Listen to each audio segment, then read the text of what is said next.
Suis-je mort ? C'est la question que j'aurais pu me poser en sortant d'un sommeil abyssal au pied de la paroi. Je m'extirpe d'une profonde torpeur et regarde le monde. Pas le paysage, cette chose instituée pour être la proie du regard.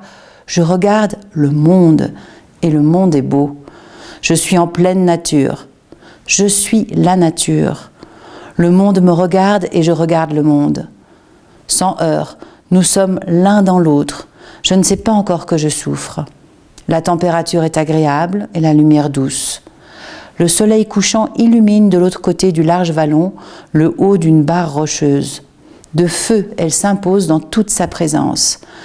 Je suis saisie par la beauté du lieu. Tout est paisible. Le rocher était plaisant et la paroi, bien que verticale, suffisamment dotée de prises pour rendre l'escalade réalisable. Les pas s'enchaînaient bien et nul passage trop coriace ne venait freiner le rythme de la progression. La grimpe se présentait suffisamment homogène. J'éprouvais un réel plaisir à trouver le meilleur cheminement possible sur cette partie de la falaise encore non explorée.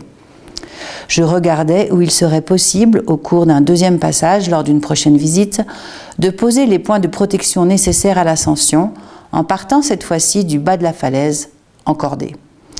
J'inspectais la cohésion du rocher, relevais les pas les plus techniques ou plus exposés pour savoir où poser au mieux les points. Je commençais à envisager le parcours sur cette centaine de mètres de falaise. Bien que sa partie basse, sur ses 20 premiers mètres, la paroi soit assez délitée, ce qui avait dû freiner son exploitation pour l'escalade et nécessiterait une attention soutenue dans l'équipement à mettre en place. Plus haut, elle présentait des possibilités de voie intéressantes. Je grimpais ainsi une trentaine de mètres avant d'éprouver le besoin de reposer mes avant-bras fortement sollicités dans cette paroi verticale. Je basculais doucement mon poids dans le baudrier pour pouvoir relâcher la tension dans mes bras.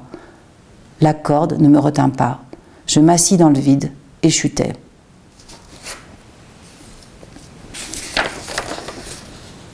Maintenant, je suis là, devant la maison de Christelle et Joël. Mon seul but est d'être conduit à l'hôpital. J'ai tenu jusqu'à là. J'ai été un bloc de conscience et de volonté, mais il va falloir que je sorte de moi-même, que j'use de l'énergie pour communiquer, dire, expliquer, rassurer, orienter. Il me faut tenir ma douleur et en même temps redevenir un être social. Il me faut m'exposer au regard des autres et affronter ce regard dans lequel je vais trouver de la peur. Une tension s'installe en moi, à ce moment-là, entre le soulagement de pouvoir me remettre complètement entre les mains des hommes, entre les mains d'Isabelle et le regain d'énergie qu'il me faudra pour rentrer de manière cohérente mon accident dans la vie des autres. Je deviens alors le centre de toutes les attentions. On me porte, me tourne, me déshabille, m'ausculte, me pique, me lave, m'échographie, me radiographie, me pense. Je suis embarquée dans un flot d'action que je ne maîtrise plus. Je ne suis plus le sujet de l'action, j'en deviens l'objet. Je m'abandonne, je flotte dans les mains des autres et je me relâche.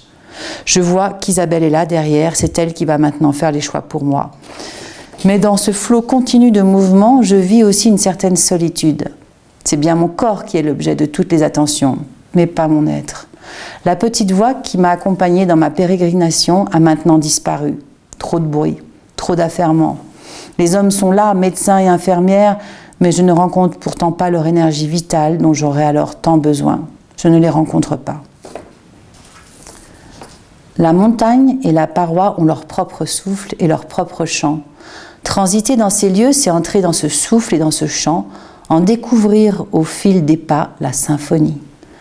Il faut que les sens soient affûtés, purgés, que le silence se fasse pour gagner l'éveil, entendre ses notes, sentir ses vibrations et voir les musiciens. S'ils sont saturés par la fatigue, par l'urgence ou par la peur, la perception de ce monde que nous n'avons pas créé nous sera refusée. Nous ne sommes que de fragiles spectateurs qui peuvent se muer en discrets contemplateurs. C'est cette fragilité qui nous constitue comme contemplateurs. En transit, dans la paroi où nous passons rapidement sans pouvoir nous établir, nous pouvons goûter le spectacle de la vie comme un don. Rien n'est à prendre, tout est à recevoir.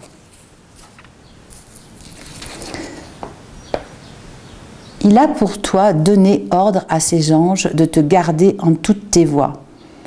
Eux, sur leurs mains, te porteront afin qu'à la pierre, ton pied ne heurte. Ces mots du psaume 90 que j'ai appris à chanter résonnent maintenant à mon oreille de manière étrange. Mon pied a heurté la pierre. J'ai chuté et j'ai été porté vivant au sol. Bien sûr, le dire ainsi est complètement aberrant. Qu'est-ce qui ferait que certains chutants soient portés et d'autres pas? Quelle différence scandaleuse entre les hommes! Si c'est à la valeur du bonhomme, je comprends encore moins. Honnêtement, je ne vois pas. Je refuse vigoureusement cette lecture mystique des choses profondément déstabilisantes. Mais je ne peux m'affranchir d'une lecture spirituelle. Il me faut reconnaître que j'aurais dû être mort et que je suis vivant. D'où vient cette accumulation de faits improbables qui n'a pas retranché le souffle de mon corps? Est-ce un simple alignement d'éléments du hasard? Même s'il s'agit d'un tel alignement, pourquoi en ai-je bénéficié?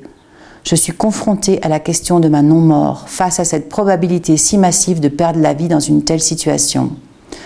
Suis-je heureux d'être en vie? Bien évidemment. Cette vie que j'ai reçue est restée en moi, le fil n'a pas été coupé.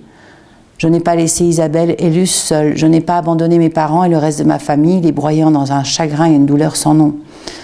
Des anges m'ont-ils gardé dans ma chute? La question peut bien sûr paraître ridicule, même pour un croyant. Qu'est-ce qui ferait que Dieu intervienne dans le pataquès dans lequel je me serais volontairement mis?